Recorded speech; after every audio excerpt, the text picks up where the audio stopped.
I always thought life broke you in loud moments, the car crash, the heartbreak, the slammed door, but the truth, life shatters quietly first. Hairline cracks, soft tremors, whispers behind walls. And by the time you finally hear the quake, it's already too late. I'm Caroline Ellison, interior designer, widow, and the woman who learned, far too late, that the people eating at your table can be the first ones trying to bury you under it. Margaret was the kind of woman who never entered a room quietly. Not because she was loud, but because she was alive, fully, deeply, fearlessly. Her laugh could crack glass, her eyes could make a grown man sit up straighter, her kindness was sharp, precise, the kind that healed and cut at the same time. We spent 27 years together, never missed a sunrise on Sundays, never went to sleep angry, never spent a day without touching each other's hands at least once. But the last year took pieces of her away like sand slipping through a fist. Cancer. 3 syllables that hollowed out our home and made the walls echo. I bathed her, fed her, carried her, held her until she forgot she was dying and whispered joy into my neck. But what I didn't know was that she was carrying a secret much heavier than her illness. And it had 2 names. James and William. Her sons. They didn't visit, not once. Not when she started chemo, not when she lost her hair, not when she couldn't walk without holding onto the wall like it was the last thing keeping her tethered to the world. They called twice, both times to ask about money. And she, God bless her heart, always defended them. They're just busy. They're still young. They'll come around. She was wrong, but I didn't dare say it out loud. Because when someone is dying, you don't steal the last bits of hope they're holding. Her last morning was quiet. The river outside our window glowed silver, her breathing was soft, like she was practicing for the afterlife. She squeezed my hand, hard, and whispered, "Caroline, you're the strongest person I know. Promise me, promise you'll choose yourself after I go." I promised. She smiled, closed her eyes, and just stopped. I didn't break, not then. That I held her for 2 hours, my cheek on her forehead, memorizing the shape of her silence. What broke me was what came after. They showed up the day after her funeral. James with sunglasses inside the house, William smelling like cheap whiskey and entitlement. They didn't hug me. Didn't ask how she passed. Didn't even look at her urn. James went straight to the safe, William went straight to the liquor cabinet. Mom said the house goes to us, James snapped. Yeah, step-parent rights aren't real, William added, wiping his mouth with the sleeve I bought him last Christmas. I didn't fight, grief muffles everything, even anger. Not today, I whispered, please. Not today. But grief makes predators bold. Within 2 weeks. They moved into my house, took Margaret's office, invited friends over, started throwing parties like this was a frat house. Then I overheard something that cracked open my spine. Mom said she'd changed the will, but she was too weak. James muttered, Caroline won't last long. We'll push her out. Push me out of the home I built, the home I paid for, the home where Margaret took her last breath in my arms. Still, I stayed quiet. Until the day everything exploded. An envelope arrived. Cream-colored, handwritten. From Margaret, dated 8 months before her death. My hands shook as I opened it. Caroline, if you're reading this, it means I'm gone, and if I'm gone, I need you to know the truth. I heard the boys. I know what they planned. I know they want the house, but I didn't want to hurt you when I was still here. So I left you the recordings, and I left you the house, because you, my love, you are the only one who ever took care of me. I collapsed onto the floor. She knew everything, and she still protected me, even while dying. The letter had a flash drive taped to the back. Recordings, all of them, their plans, their scheme, their cruelty. That was the moment Caroline the widow died. And Caroline the storm woke up.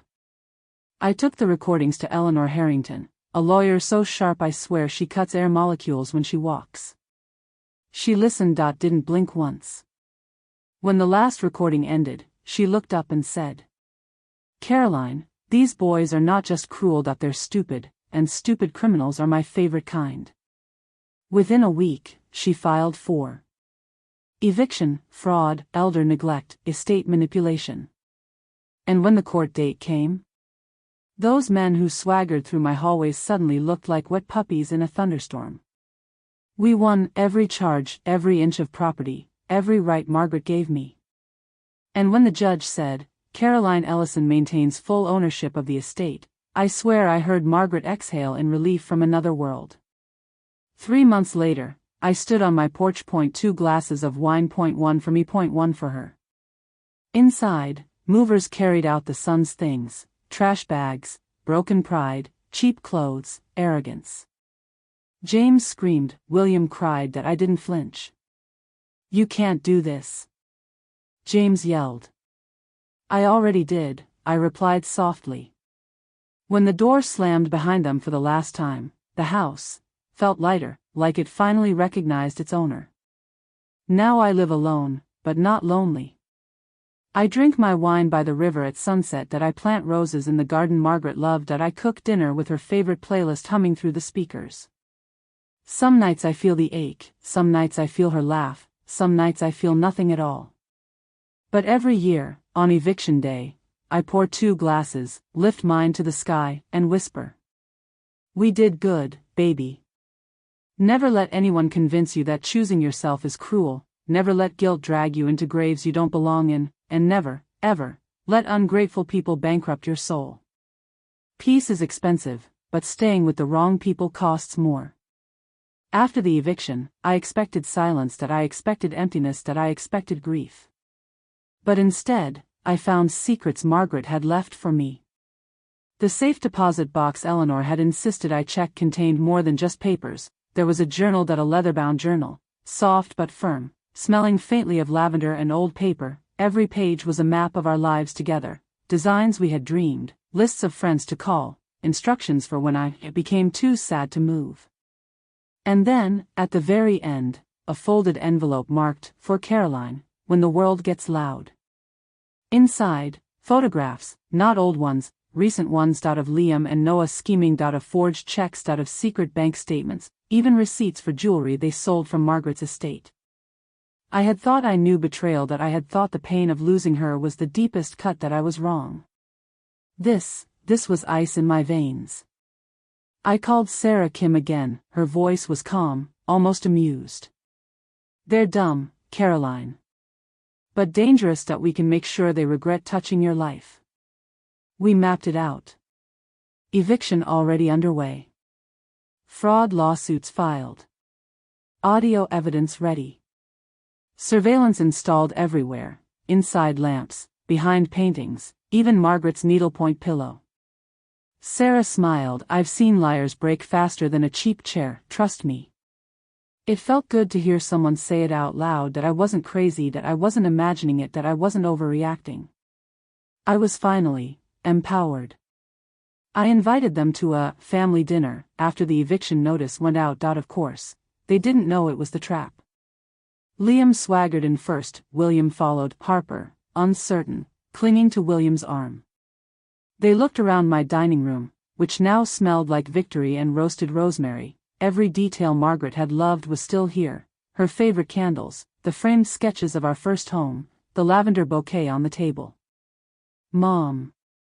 I mean, Caroline," Liam began, his voice faltered. I let him struggle, that I let silence sink into the room. Finally, I said, "Open your envelopes." They did. Eviction notices, lawsuit filings, and, to make sure it hit, I played the recordings. 6 minutes of their plotting, their lies, their cruel words. Harper started to cry. William's jaw dropped, Liam went red, then pale. I read Margaret's letter aloud, every single word. Their faces, frozen in horror, felt like the final confirmation of justice. The next 30 days were cinematic chaos. Day 1, William tried to sneak back in, claiming he forgot his laptop. Sarah intercepted him. He left screaming. Day 5, Liam called, begging me to reconsider, offering fake promises that I forwarded his email to Eleanor.it became evidence. Day 10, Harper sent a text, "I didn't know. I'm sorry that I didn't respond, some lessons have to be learned through silence." Day 15, I started visiting Sloan Kettering weekly. That I brought real coffee to the women fighting cancer, their gratitude was fierce, their strength was fuel. Day 20, Eleanor reported back. The lawsuit was gaining traction, judge was furious, everything Margaret predicted, everything she prepared me for, was unfolding perfectly. Day 30, sheriff arrived to change the locks, the snow was falling softly. That I poured 2 glasses of wine, one for me, one for Margaret. That we toasted, victory tasted like bittersweet freedom. I sold the Cold Spring house in April, too many ghosts, too many memories of Margaret's last days. I moved into a new home in Rhinebeck. Glass walls with river views.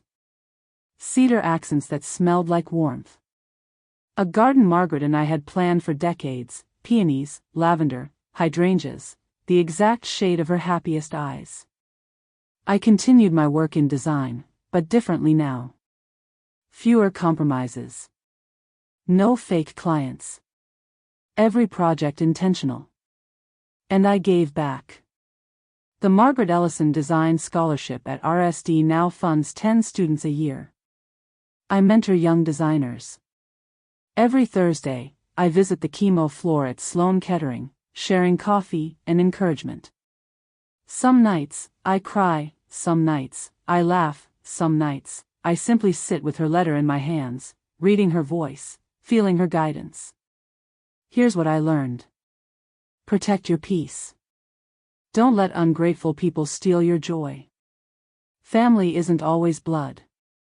Justice doesn't always come from luck, it comes from preparation. And love, real love, never dies. Every year on eviction day, I pour 2 glasses, one for me, one for Margaret. We toast, silently. The garden blooms, the river rolls, and I am free, fully, completely, gloriously. If you made it this far, drop a like. If your jaw is somewhere on the floor, share this with someone who needs courage today, comment the wildest betrayal you've seen, hit subscribe because the tea stays boiling. And karma? Well. Love y'all, stay brave, stay loud, stay soft where it matters and savage where it counts.